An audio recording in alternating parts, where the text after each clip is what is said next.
2026 March 12 ഇറാഖിൻ്റെ പടിഞ്ഞാറൻ മേഖലയിലെ ആകാശത്ത് പുകച്ചുരുളുകൾ ഉയരുന്നു. ഒരു വലിയ സ്ഫോടന ശബ്ദത്തിന് പിന്നാലെ ലോകത്തിലെ ഏറ്റവും കരുത്തുറ്റ വ്യോമസേനയുടെ 2 കൂറ്റൻ വിമാനങ്ങൾ ആകാശത്ത് വെച്ച് തകർന്നു. അമേരിക്കയുടെ പറക്കുന്ന പെട്രോൾ പമ്പുകൾ എന്ന് വിളിക്കപ്പെടുന്ന KC-135 സ്ട്രാറ്റോ ടാങ്കറുകൾ ആയിരുന്നു അവ. ഒരു വിമാനം കത്തിയമർന്ന് മരുഭൂമിയിലേക്ക് പതിച്ചു. 6 സൈനികരുണ്ടായിരുന്ന വിമാനത്തിൽ നിന്ന് 4 പേരുടെ മരണവാർത്തയാണ് പുറത്തു വന്നത്. എന്താണ് ശരിക്കും സംഭവിച്ചത്? ഇതൊരു സാങ്കേതിക പിഴവാണോ അതോ ഇറാൻ്റെ ആക്രമണമോ? നമ്മൾ ആ രഹസ്യങ്ങൾ തേടുകയാണ്. ഈ അപകടത്തിൽപ്പെട്ട 2ാമത്തെ വിമാനത്തിൻ്റെ കഥ ഏതൊരു സിനിമാ കഥയും വെല്ലുന്നതാണ്. കൂട്ടിയിടിയിൽ ആ വിമാനത്തിൻ്റെ വാലിൻ്റെ വലിയൊരു ഭാഗം അറ്റുപോയി. വാലില്ലാത്തൊരു പക്ഷിയെപ്പോലെ ആ വിമാനം ആകാശത്തുലഞ്ഞു. പക്ഷേ പൈലറ്റുമാരുടെ അസാമാന്യമായ ധൈര്യം കൊണ്ട് ആ വിമാനം കടലിന് മുകളിലൂടെ വട്ടമിട്ട് പറന്ന് ഇസ്രയേലിലെ എയർപോർട്ടിൽ സുരക്ഷിതമായി ലാൻഡ് ചെയ്തു. വിമാനം ലാൻഡ് ചെയ്തതിന് ശേഷം പുറത്തു വന്ന ചിത്രങ്ങൾ ലോകത്തെ അത്ഭുതപ്പെടുത്തി. ഇത്രയും വലിയ കേടുപാടുകൾ പറ്റിയിട്ടും ആ വിമാനം എന്തുകൊണ്ട് നിലംപൊത്തിയില്ല? 150 ടൺ ഭാരമുള്ള ഒരു വിമാനം വാലിൻ്റെ ഭാഗമില്ലാതെ പറത്തുക എന്നത് അസാധ്യമായ കാര്യമാണ്. ഇവിടെയാണ് പൈലറ്റുമാരുടെ പരിശീലനവും ആ വിമാനത്തിൻ്റെ കരുത്തും തെളിയുന്നത്. നമുക്ക് കൂടുതൽ മനസ്സിലാക്കാൻ വേണ്ടി ഈ അപകടത്തെ 3ആയി തിരിക്കാം. 1ാമത്തെ കാരണം ഇന്ധനം കൈമാറുമ്പോഴുള്ള പിഴവ്. നമ്മൾ സാധാരണ റോഡിൽ വാഹനങ്ങൾ നിർത്തി പെട്രോൾ അടിക്കുന്നത് പോലെ എളുപ്പമല്ല ആകാശത്തെ കാര്യം. മണിക്കൂറിൽ 800 കിലോമീറ്ററിലധികം വേഗതയിൽ പറക്കുമ്പോഴാണ് ഒരു വിമാനത്തിൽ നിന്ന് മറ്റൊന്നിലേക്ക് ഇന്ധനം പകരുന്നത്. ഇതിനായി പിന്നിലുള്ള വിമാനം മുന്നിലുള്ള വിമാനത്തിൻ്റെ തൊട്ടു താഴെയായി വരണം. വെറും ഏതാനും അടി ദൂരം മാത്രം വ്യത്യാസത്തിൽ 2 കൂറ്റൻ വിമാനങ്ങൾ പറക്കുമ്പോൾ ചെറിയൊരു കാറ്റോ പൈലറ്റിൻ്റെ കൈ ഒന്ന് വിറയ്ക്കുകയോ ചെയ്താൽ മതി, പിന്നിലുള്ള വിമാനം മുന്നിലുള്ള വിമാനത്തിൻ്റെ വാലിൽ പോയി ഇടിക്കും. 2ാമത്തെ കാരണം ഇരുട്ടിലെ യുദ്ധം. യുദ്ധമേഖലകളിൽ ഈ വിമാനങ്ങൾ ലൈറ്റുകൾ അണച്ചാണ് പറക്കുക. ശത്രുക്കളുടെ റഡാറിൽ പെടാതിരിക്കാൻ റഡാർ സിഗ്നലുകളും ഓഫായിരിക്കും. കൂരിരുട്ടിൽ റേഡിയോ നിശബ്ദത പാലിച്ച് കണ്ണുകെട്ടിയതുപോലെ പറക്കുമ്പോൾ സ്വന്തം സേനയ്ക്ക് പോലും വിമാനത്തെ തിരിച്ചറിയാൻ പ്രയാസമാകും. അത് പലപ്പോഴും വലിയ ദുരന്തങ്ങൾക്ക് വഴിവെക്കാറുമുണ്ട്.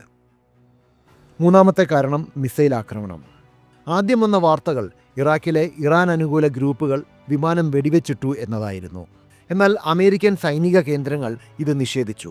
ശത്രുവിൻ്റെ ആക്രമണമല്ല, മറിച്ച് വിമാനങ്ങൾ തമ്മിലുള്ള കൂട്ടിയിടിയാണ് അപകടത്തിന് കാരണമെന്ന് അവർ ഉറപ്പിച്ചു പറയുന്നു. 2026 ഈ അപകടം ഒരു ഒറ്റപ്പെട്ട സംഭവമല്ല. ആകാശത്ത് വെച്ച് ഇന്ധനം നിറയ്ക്കുക എന്നത് ലോകത്തിലെ ഏറ്റവും അപകടകരമായ ജോലികളിലൊന്നാണ്. ചരിത്രത്തിലേക്ക് നോക്കിയാൽ സമാനമായ നിരവധി നടുക്കുന്ന ഓർമ്മകൾ നമുക്ക് കാണാൻ സാധിക്കും. വർഷങ്ങൾക്ക് മുമ്പ് ജർമ്മനിയിൽ വെച്ച് ഒരു KC-135 ടാങ്കർ വിമാനം ലാൻഡിങ്ങിനിടെ തകർന്നു വീണിരുന്നു. അന്ന് വിമാനത്തിലുണ്ടായിരുന്ന എല്ലാ സൈനികർക്കും ജീവൻ നഷ്ടപ്പെട്ടു. വെറും ഒരു മെക്കാനിക്കൽ തകരാർ എങ്ങനെയാണ് ഒരു വലിയ ദുരന്തമായി മാറുന്നത് എന്ന് ലോകം അന്ന് കണ്ടു. ഏതാനും വർഷങ്ങൾക്ക് മുമ്പ് ജപ്പാൻ തീരത്ത് വെച്ച് അമേരിക്കയുടെ തന്നെ ഒരു KC-130 ടാങ്കർ വിമാനവും ഒരു ഫൈറ്റർ ജെറ്റും ആകാശത്ത് വെച്ച് കൂട്ടിയിടിച്ചു. അന്ന് നടന്നത് ഒരു പരിശീലന പറക്കലായിരുന്നു. രാത്രിയിൽ ഇന്ധനം നിറയ്ക്കാൻ ശ്രമിക്കുന്നതിനിടെ ഉണ്ടായ ചെറിയൊരു കണക്കുകൂട്ടൽ പിഴവാണ് 2 വിമാനങ്ങളെയും കടലിലേക്ക് പതിപ്പിച്ചത്. ചരിത്രത്തിലെ ഏറ്റവും ഭീകരമായ അപകടം നടന്നത് 1966 ഒരു B-52 ബോംബറും KC-135 ടാങ്കറും കൂട്ടിയിടിച്ചു. ആ ബോംബറിൽ 4 ഹൈഡ്രജൻ ബോംബുകൾ ഉണ്ടായിരുന്നു എന്നത് ലോകത്തെ വിറപ്പിച്ചു. ആകാശത്ത് വെച്ച് ടാങ്കർ വിമാനം പൂർണ്ണമായും പൊട്ടിത്തെറിക്കുകയും ബോംബുകൾ ഭൂമിയിലേക്ക് പതിക്കുകയും ചെയ്തു. ഭാഗ്യം കൊണ്ട് മാത്രമാണ് അന്നൊരു ആണവ സ്ഫോടനം ഒഴിവായത്. എന്തുകൊണ്ടാണ് ആധുനിക സാങ്കേതിക വിദ്യകൾ ഉണ്ടായിട്ടും ഇത്തരം അപകടങ്ങൾ തുടരുന്നത്? ഇതിന് പ്രധാനമായും 2 കാരണങ്ങളാണുള്ളത്. ഒന്ന്, വെയ്റ്റ് ടർബുലൻസ്.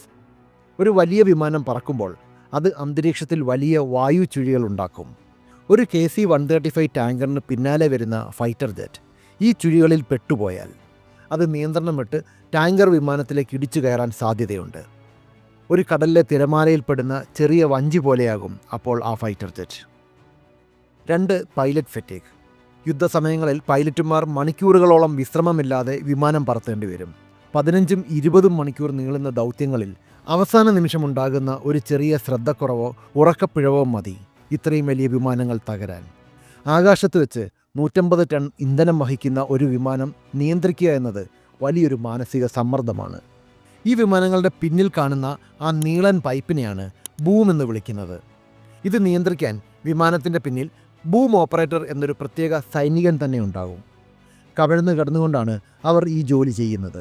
തൊട്ടു പിന്നാലെ വരുന്ന വിമാനത്തിൻ്റെ ഇന്ധന ടാങ്കിലേക്ക് ഈ പൈപ്പ് കൃത്യമായി ഇറക്കി വെക്കണം. 2 വിമാനങ്ങളും ഒരേ വേഗതയിൽ ഒരേ ദിശയിൽ സെക്കൻഡുകൾ പോലും മാറാതെ പറന്നാൽ മാത്രമേ ഇത് സാധ്യമാകൂ. വെറും 10-15 മിനിറ്റിനുള്ളിൽ ആയിരക്കണക്കിന് ലിറ്റർ ഇന്ധനമാണ് ഈ പൈപ്പിലൂടെ ഒഴുകുന്നത്. ഈ സമയത്ത് വിമാനങ്ങൾ തമ്മിലൊന്ന് ഉരസിയാൽ പോലും ആകാശം കത്തിയമരും. പലരും ചോദിക്കാറുണ്ട്, എന്തിനാണ് ഇത്രയും റിസ്ക് എടുത്ത് ആകാശത്ത് വെച്ച് പെട്രോൾ അടിക്കുന്നത് എന്ന്. വിമാനം നിലത്തിറക്കി ഇന്ധനം നിറച്ചാൽ പോരെ? ഇല്ല. ഇറാനെതിരെയുള്ള ഓപ്പറേഷൻ എപ്പിക് ഫ്യൂറി നടക്കുന്നത് യൂറോപ്പിലെ ബേസുകളിൽ നിന്നും കൂടിയാണ്. ഗ്രീസിലെ സൂദാബേ അല്ലെങ്കിൽ ബൾഗേറിയ പോലെയുള്ള രാജ്യങ്ങളിൽ നിന്നും പറന്നുയരുന്ന F-35, F-16 വിമാനങ്ങൾക്ക് ഇറാൻ വരെ പോയി ബോംബിട്ട് തിരികെ വരാനുള്ള ഇന്ധനം സ്വന്തം ടാങ്കിലില്ല. മാത്രമല്ല, വിമാനം താഴെ ഇറങ്ങി ഇന്ധനം നിറച്ച് വീണ്ടും പറക്കുന്നതിന് വേണ്ട സമയവും ഇന്ധനച്ചെലവും വലുതാണ്. ഈ ഓപ്പറേഷൻ വെറുമൊരു ആക്രമണമല്ല, ഇത് 3 ഘട്ടങ്ങളുള്ള വലിയൊരു യുദ്ധതന്ത്രമാണ്. അതിലെ 1-ാം ഘട്ടം ഇറാൻ്റെ കണ്ണുകൾ തകർക്കുക എന്നതായിരുന്നു. അതായത് അവരുടെ റഡാർ സംവിധാനങ്ങളും വ്യോമപ്രതിരോധ കേന്ദ്രങ്ങളും ടോമാഹോക്ക് മിസൈലുകൾ ഉപയോഗിച്ച് തകർക്കും. 2-ാം ഘട്ടം അവരുടെ തിരിച്ചടിക്കാനുള്ള ശേഷി ഇല്ലാതാക്കുക എന്നതാണ്. ഇറാൻ്റെ ബാലിസ്റ്റിക് മിസൈൽ ലോഞ്ചറുകളാണ് ഇവിടെ ലക്ഷ്യം വയ്ക്കുന്നത്. 3-ാം ഘട്ടം എന്നത് ആയുധ നിർമ്മാണശാലകളും ആണവ കേന്ദ്രങ്ങളും നശിപ്പിക്കുക എന്നതാണ്. ഈ 3 ഘട്ടങ്ങളിലും KC-135 ടാങ്കറുകൾ ആകാശത്ത് വട്ടമിട്ട് പറന്നുകൊണ്ടിരിക്കും. ഓരോ തവണയും ഇന്ധനം തീരുമ്പോൾ ഫൈറ്റർ ജെറ്റുകൾ ഇവരുടെ അരികിലെത്തി ദാഹം തീർത്ത് വീണ്ടും യുദ്ധത്തിലേക്ക് മടങ്ങും. ഇതിനിടയിൽ ഏറ്റവും വലിയ ജോലി ചെയ്യുന്നത് F-15 ഈഗിൾ വിമാനങ്ങളാണ്. ഇവയെ ബോംബ് ട്രക്കുകൾ എന്നാണ് പൈലറ്റുമാർ വിളിക്കുന്നത്. കാരണം ഇതിന് ഏകദേശം 28 ചെറിയ ബോംബുകൾ വരെ ഒരേ സമയം വഹിക്കാൻ കഴിയും. B-2 ബോംബറുകൾ വലിയ ബങ്കറുകൾ തകർക്കുമ്പോൾ ഈ F-15 വിമാനങ്ങൾ താഴെ കാണുന്ന ചെറിയ ലക്ഷ്യങ്ങളെ തെരഞ്ഞുപിടിച്ച് നശിപ്പിക്കും. അവരുടെ പക്കൽ ഇന്ധനം തീരുമ്പോൾ അവർ ഒരിക്കലും യുദ്ധക്കളം വിട്ടുപോകില്ല. പകരം ടാങ്കർ വിമാനങ്ങളിൽ നിന്ന് ഇന്ധനം നിറച്ച് വീണ്ടും ആക്രമണം തുടരും. ആകാശത്തെ ഈ കൂറ്റൻ വിമാനങ്ങൾ വെറും യന്ത്രങ്ങളല്ല, അതിനുള്ളിൽ ഇരിക്കുന്നത് രാജ്യത്തിനു വേണ്ടി ജീവൻ പണയം വയ്ക്കുന്ന സൈനികരാണ്. മാർച്ച് 12 നടന്ന അപകടത്തിൽ പൊലിഞ്ഞ ആ 4 ജീവനുകൾ നമുക്കൊരു വലിയ പാഠം നൽകുന്നു. യുദ്ധം എന്നത് വെറും ആയുധങ്ങൾ മാത്രമല്ല, അത് വലിയ ത്യാഗങ്ങളുടെയും സാഹസികതയുടെയും കൂടി കഥയാണ്. ഈ വീഡിയോയെക്കുറിച്ച് നിങ്ങളുടെ അഭിപ്രായം എന്താണ്? താഴെ കമൻറ്റ് ചെയ്യുക. ഇതുപോലെയുള്ള കൂടുതൽ യുദ്ധതന്ത്രങ്ങളും സാങ്കേതിക വിവരങ്ങളും അറിയാൻ ഈ ചാനൽ സബ്സ്ക്രൈബ് ചെയ്യാൻ മറക്കരുത്.